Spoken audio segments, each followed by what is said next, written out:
Leitura diária. Primeiro livro de Crônicas, capítulo 10. O suicídio de Saul.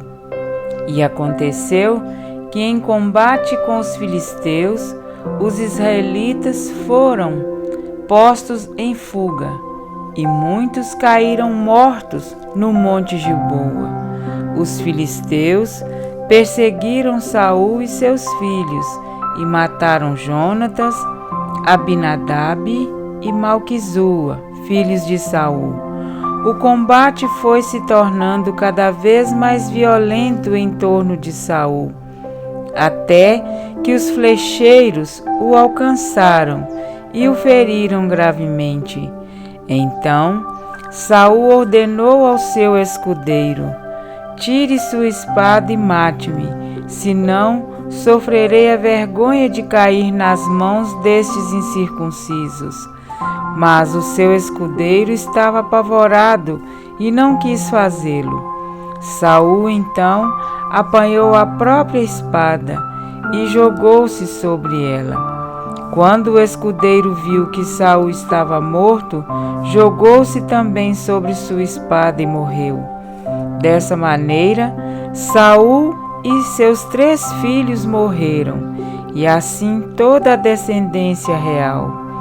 Quando os israelitas que habitavam no vale viram que o exército tinha fugido e que Saul e seus filhos estavam mortos, fugiram abandonando suas cidades. Depois, os filisteus foram ocupá-las. No dia seguinte, quando os filisteus foram saquear os mortos, encontraram Saul e seus filhos caídos no monte Gilboa. Cortaram a cabeça de Saul, pegaram suas armas e enviaram mensageiros por toda a terra dos filisteus, proclamando a notícia entre os seus ídolos e o seu povo. Expuseram suas armas num dos templos dos seus deuses e penduraram sua cabeça no templo de Dagom. Quando os habitantes de Jabes de Gileade ficaram sabendo que os filisteus haviam feito com Saul, os mais corajosos dentre eles foram e apanharam os corpos de Saul e de seus filhos e os levaram a Jabes. Lá sepultaram seus ossos sob a grande árvore e jejuaram por 7 dias. Saul morreu dessa forma, porque foi infiel ao Senhor. Não foi obediente à palavra do Senhor e chegou a consultar uma médium em busca de orientação, em vez de consultar o Senhor. Por isso o Senhor o entregou à morte e deu o reino a Davi, filho de Jessé. Amém? Para refletir, iniciamos agora uma recapitulação da história de Israel e de Judá. E vocês perceberão que não se trata de ler a mesma coisa, mas de fazer novas descobertas. O capítulo 10 relata não somente a morte de Saul, mas a destruição de toda a sua casa. Saul enterrou consigo toda e qualquer possibilidade de seu nome permanecer no trono de Israel. Já vimos que o pecado tem o poder destrutivo de atingir até pessoas inocentes. Se assim não fosse, não veríamos tantas injustiças no mundo. Como sacerdote do lar, o homem tem nas mãos a maior das responsabilidades: conduzir a sua família com hombridade.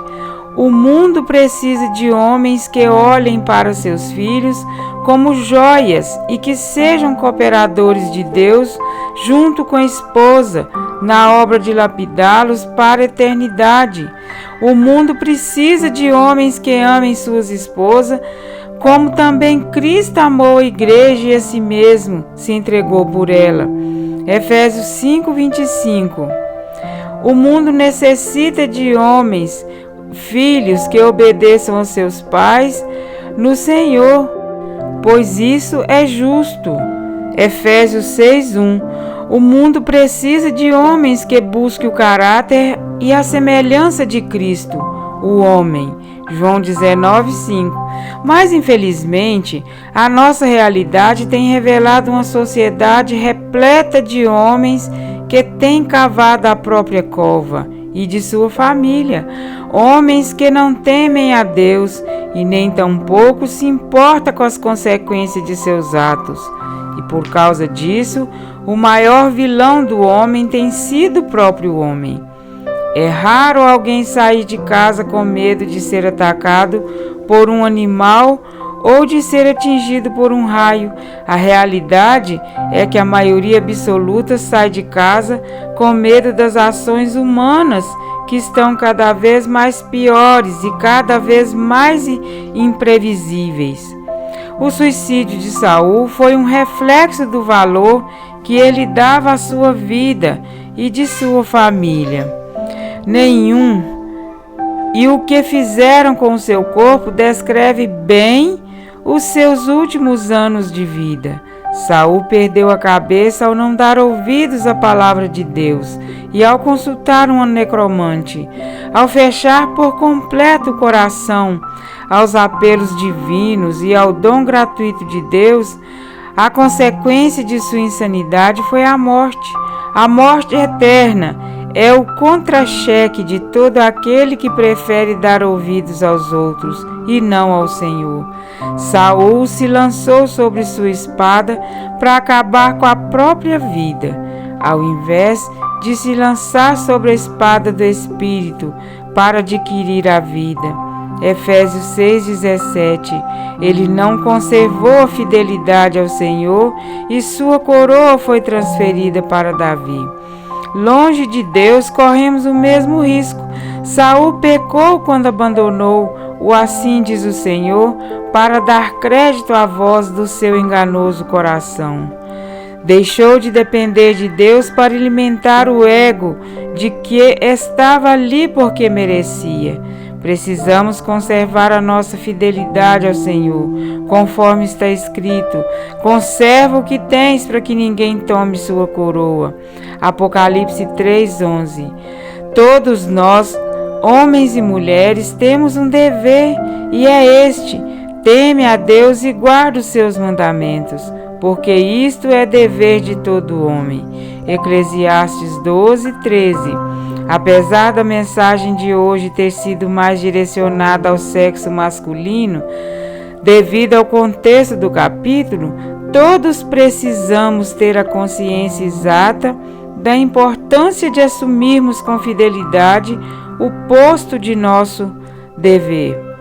Disto depende a salvação de nossa casa, firme e bem estabelecida sobre o rochedo das palavras de Cristo. Aquele que vive o cristianismo no lar será em toda parte uma luz resplandecente. Amém?